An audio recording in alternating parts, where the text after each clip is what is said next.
Hello, everybody. I'm Jackie K. Cooper, and today is a really thrilling day for me because I get a chance to to interview one of my favorite authors, John Hart. He has a new book that's coming out on February 2nd called The Unwilling. We're going to talk about that. We're going to talk about his other books. We're going to talk about his career.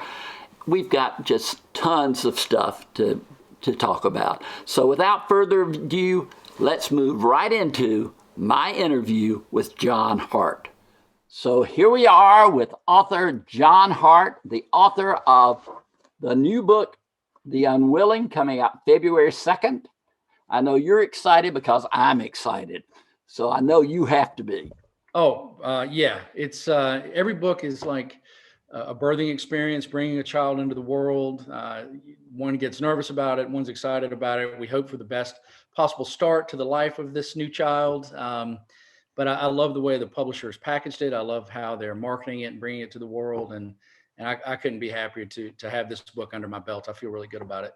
But you're right about the cover invites you or almost demands you read this book. Well, that's the name of the game, right? You know, there are all these studies about how quickly people decide whether to pick up a book and read the flap copy, examine the novel itself, the physical book, and usually it happens in about a quarter of a second. And so, if the cover doesn't deliver some cause, they might not get to the next stage and just walk on. So, I'm always happy when the publishers deliver something that is compelling. And they did. But let's talk about the book itself because I felt like this book just pulls you into it immediately, into the story of this family. It lives, in a southern town outside of, or part of Charlotte or outside of Charlotte, North Carolina. The family has three sons. Twins are the older sons, correct? That's right. Robert and Jason, and then the younger son, Gibby. And Robert has already lost his life in Vietnam, and Jason has served in Vietnam, and Gibby has the potential of being drafted into Vietnam in this year of 1972. So you've got a family dynamic there, and then you add into that serial killer of sorts, and you've got something that's just amazing. What's going on in your head, John? I'll tell you, Jackie, my wife has asked me that ever since The King of Lies. She reads every book as I write it. And I'll never forget the first really hard scene that I wrote in The King of Lies. And by hard, I mean, bad things happening that have a little bit of a disturbing quality. Yeah, she was concerned. She was like, "Hey, where do you get this?" Yeah. And I said, "Look, it's fiction. It's okay." But I do have a core conviction that people like to be dragged through the pages, drawn into the story. And that's not always about, the gentle things in life. It's about tense moments, difficult situations, life and death. And there's always this morbid, compulsive fascination, I think, with people that think differently than us and terrify us, and the thought process about how we might react were we ever involved with a person like that, especially when you don't see them coming. So I never really set out to write about really horrible people. It's just that my really, really good people, the characters that I really love, they often need to brush up against the kind of circumstances that just build compelling stories. And I don't think that's a day at the mall. It's people like we're. But John, you have good people who brush up against bad people.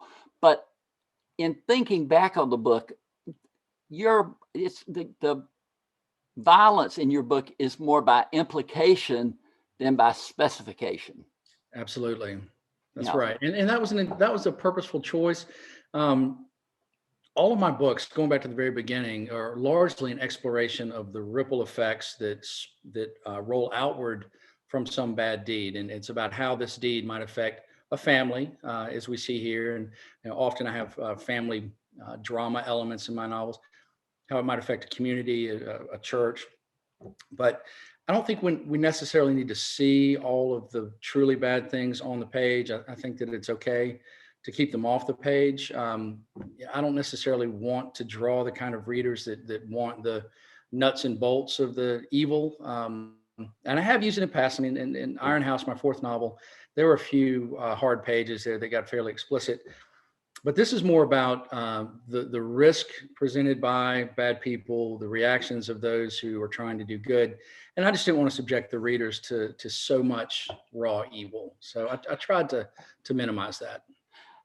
it, it I don't want to pigeonhole your writing in any way, but this book, not all your books, but this book particularly, almost had a Southern Gothic feel to it, Mhm. because the area is so much a part of the book, and I thought that added to the enjoyment of the story.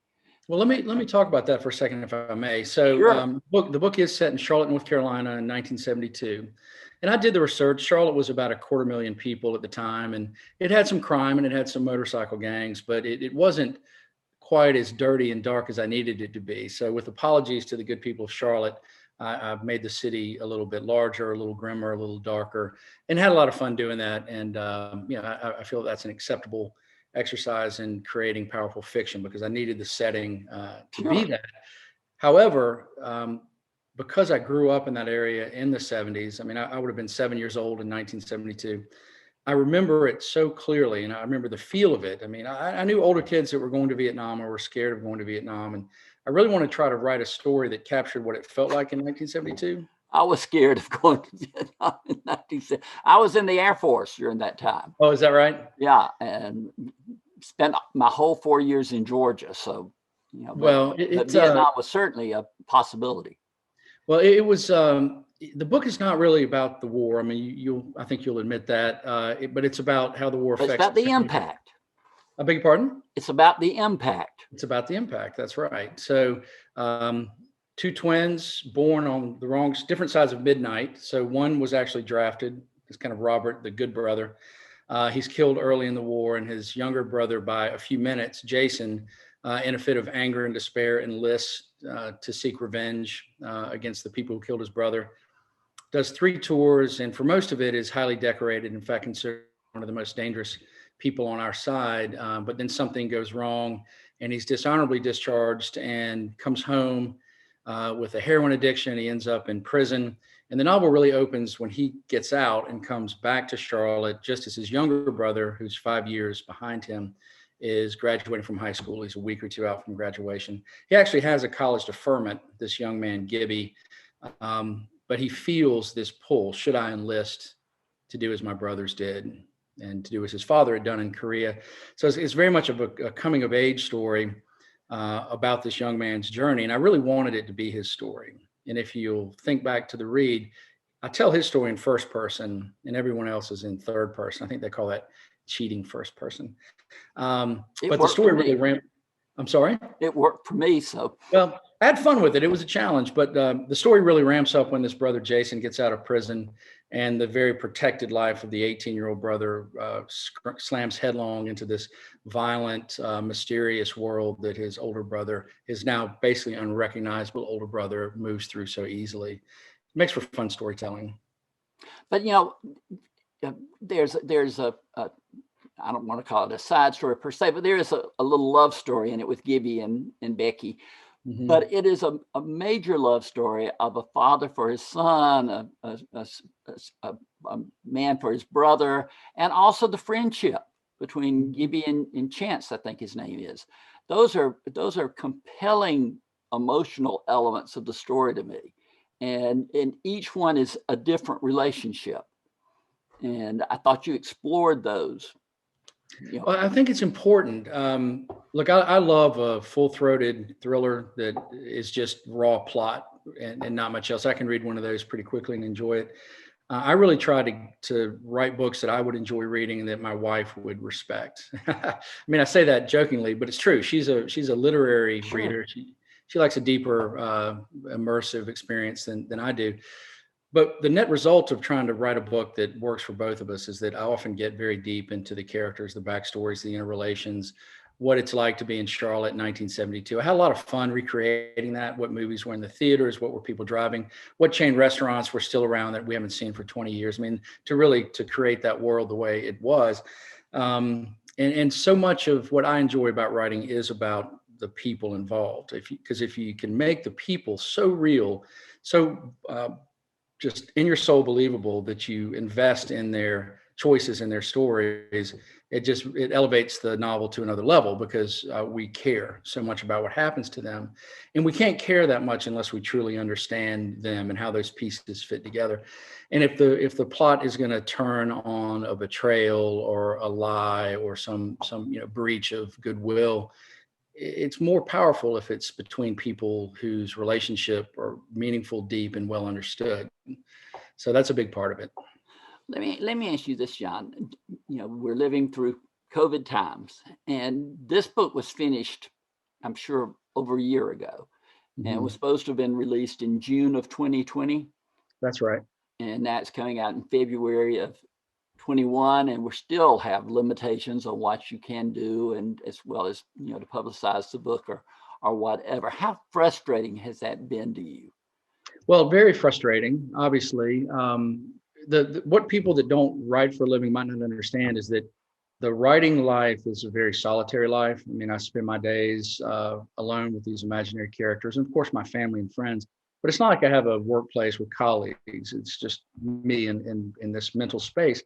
And the tour has always been meaningful for me. Usually it's 6 weeks, 35 to 40 cities.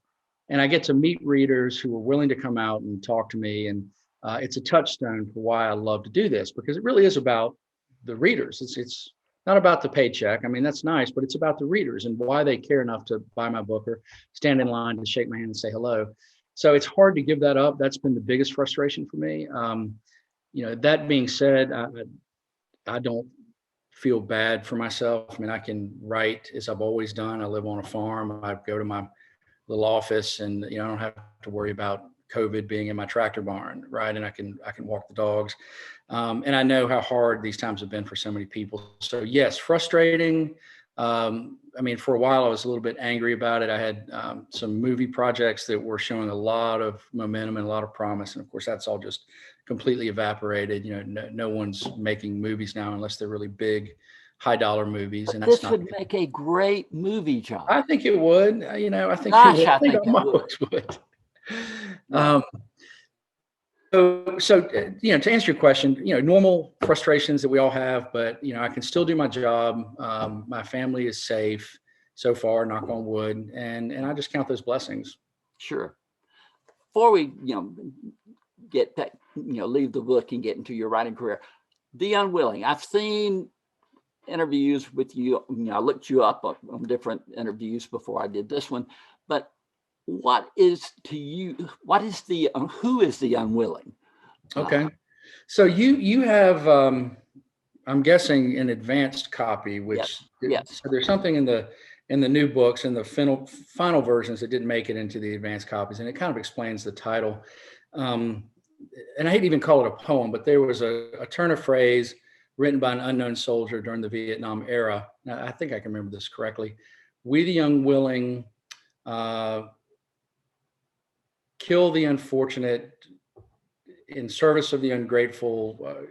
No. We the unwilling, led by the unqualified, to kill the unfortunate, die for the ungrateful. That's what it is. And so I often write the novel and then try to find a title that makes sense.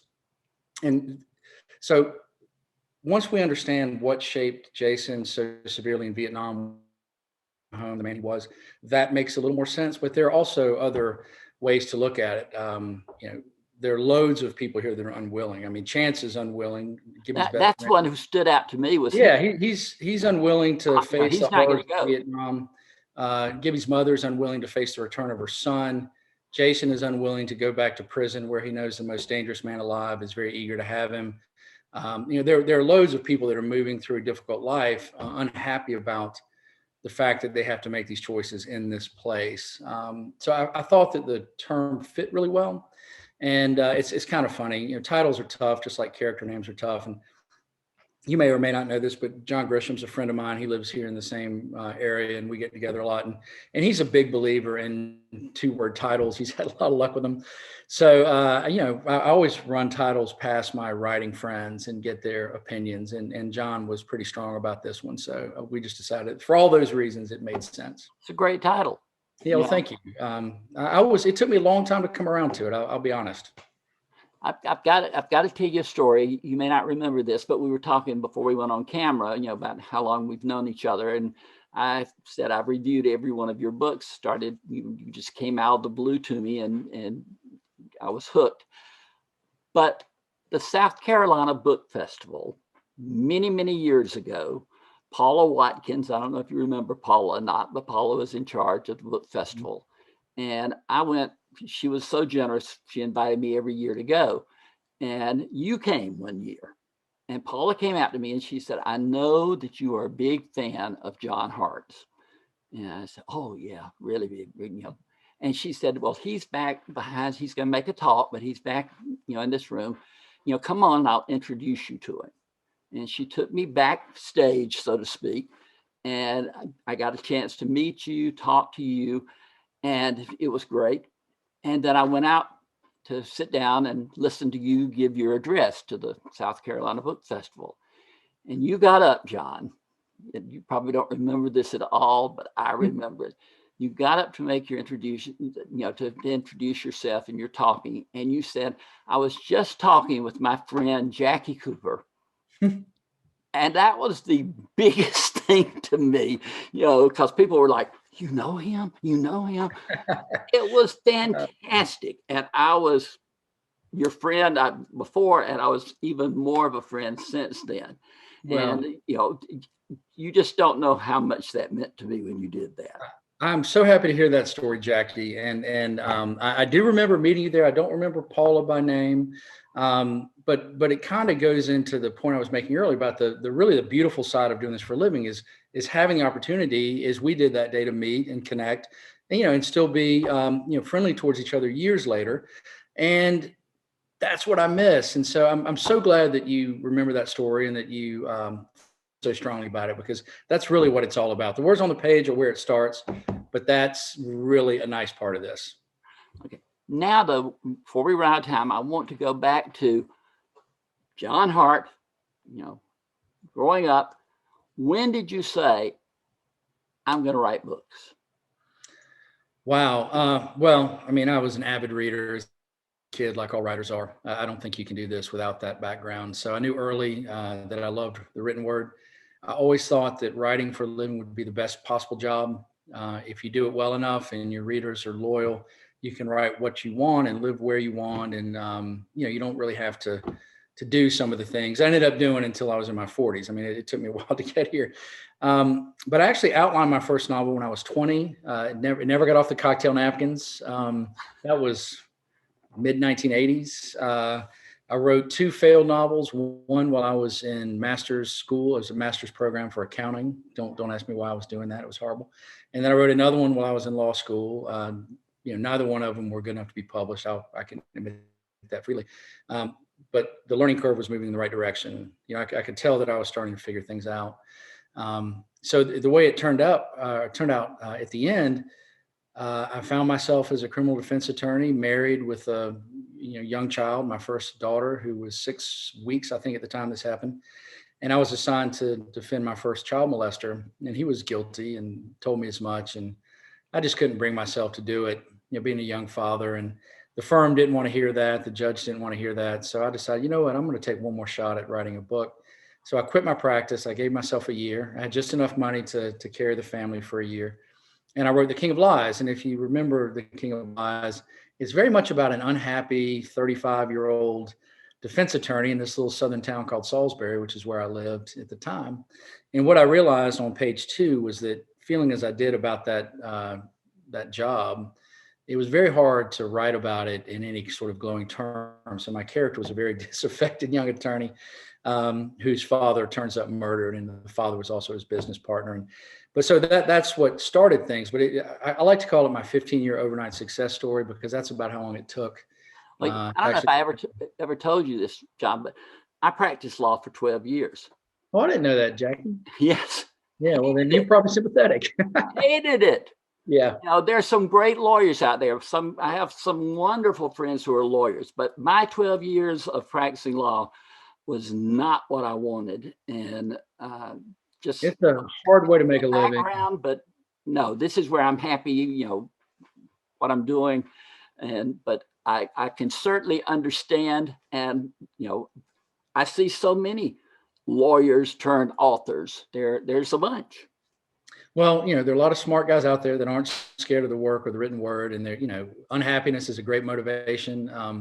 I found myself a couple, 2.5, 3 years into that, and tried to imagine being the age I am now. Gosh, it's really been a while.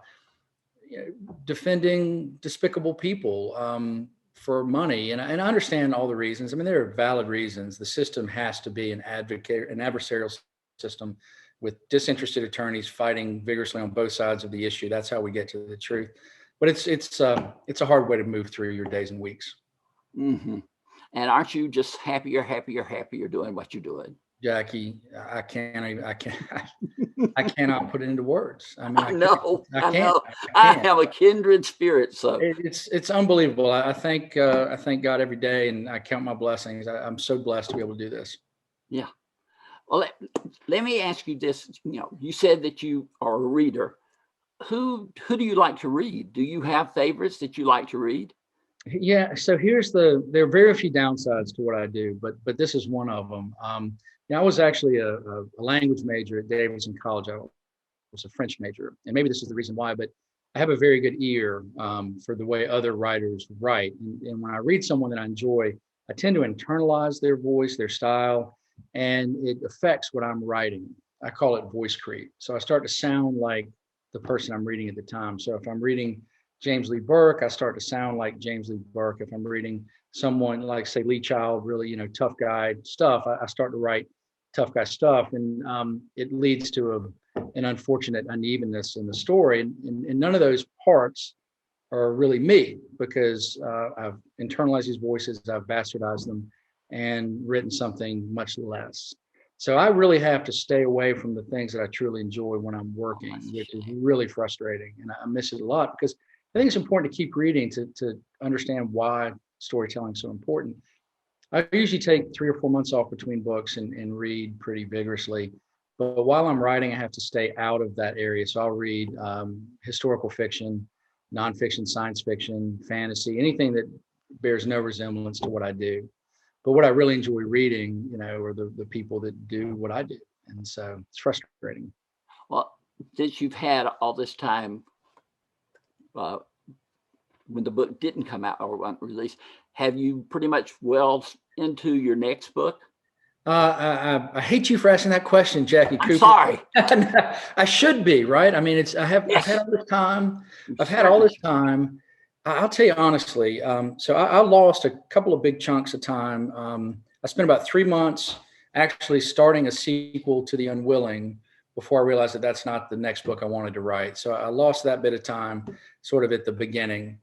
And then the pandemic and the lockdowns hit, and I spent those months really just trying to focus on making sure that my family was safe. And even since we've got a bit of a handle on this and we all more or less know how to move through the world, it's hard to find the kind of peace that allows me to write well. I understand. I need to be able to go deep for 3, 4, 5 hours to really get into the scene and deliver something that works. And it's hard because every hour or two you start thinking about the world and what's going on. And it's been such an ugly year in so many ways that it's been difficult for me. That I feel like that's a lame excuse. I beat myself up that I'm not further along in this book. What I have learned, Jackie, is that anytime that I'm struggling with a book and it's not moving as quickly as I think, it's a bit of a writer's block thing, but not a total block. Sure. What that usually means to me is that I'm not doing it correctly. Like I haven't really figured out in my inner self what I'm trying to accomplish and how. And so I end up just writing for the sake of saying I've gotten words on the page. And then they end up being the wrong words and I have to back it out and, start over. So I'm a little bit frustrated. I love where I am right now with the story. It's actually a sequel to Redemption Road, which came out in 2016. I'm very happy. Success for you. Yeah, that was a big one. But I'm super happy with where I am. I just wish I were further. Again, well, we're going to be looking forward to that. But I'm not going to give up on seeing some of your books made into movies or this new streaming binge watching type of series. This book I would watch 14 episodes to get the full story. Thank you for that. I Thank would. you. I'm listening. I've got to text my wife because something is happening in this house that is about to cause noise. So give me 1 second. I just need to tell her to fix it. Okay. Done. All right. But I So do. you were saying, I just think that the way you write is so transferable to the screen because the plot elements are so strong. And well, I appreciate that. you know, I will say listen, John, this. I want people to know I haven't always given you the most, in every book, the most glowing reviews. No, you've been a very fair reviewer, in my opinion. But I respect you so much as a writer, and it's your talent is just obvious to anybody who reads your books. Well, thank And you, Jackie. I'm telling everybody, go on and get this thing ordered. Go down and put your name at the library, whatever you have to do, because you want to read this book. It's John Hart's The Unwilling. It's published February 2nd. And John, I cannot thank you enough for coming and sharing this time. I know you've got other things, to do. And I love this. I'd rather be talking to you in person, but this is the next best thing. And it's been a while since we've seen each other. So this was a great treat for me. And thank you so much for doing it.